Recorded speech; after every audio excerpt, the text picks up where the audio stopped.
यहाँ आए ना, तो इन सब चीजों को आप परखिए।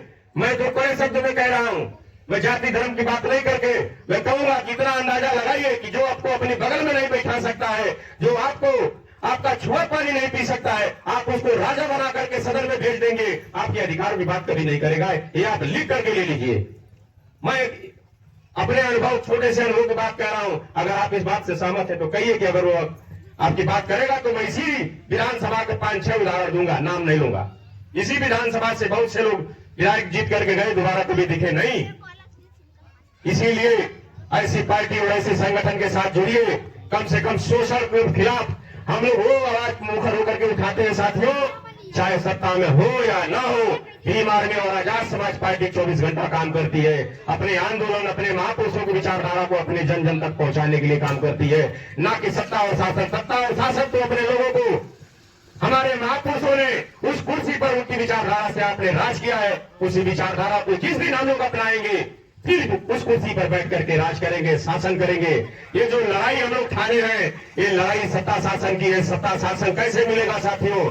सत्ता शासन तब मिलेगा जब दलित, पिछड़ा, मुसलमान एक साथ खड़ा होगा। सत्ता शासन आपके हाथ में होगा।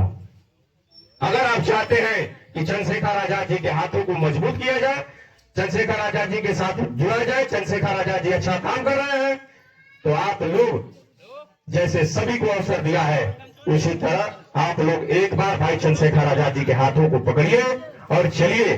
मैं उनकी जितनी बड़ाई करूंगा साथियों वो कम पड़ेगी, इसलिए कि उनके काम के आधार पर मैं उनकी बड़ाई कर रहा हूं, न कि उनकी जो है उनका प्रचारक हूं, उनके काम का प्रचारक हूं। और वो काम माननीय काशीराम साहब, बाबा साहब हमारे महापुरुषों का काम कर रहे हैं, इसलिए उनका नाम लेना पड़ता है साथियों। मंच से बहुत से नेता हैं, इसी जनपद के भी नेता हैं, बहुत से और भी नेता हैं, किसी बात को नहीं उठाते हैं।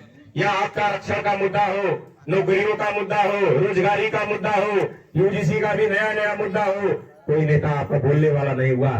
एक तो इकलौता बहुजन समाज का, जो कोर बहुजन समाज में कहूंगा, उसका मात्र एक ऐसा सांसद जिसने सड़क से लेकर के और संघर्ष करते करते करते उस दरवाजे को तोड़ दिए। भाई चंद्रशेखर आजाद जी ने जो जिस दरवाजे में सालों से बेड़ियों ताला लगा था, बहुजन समाज का सच्चा सिपाही कोई वहां तक नहीं पहुंचा।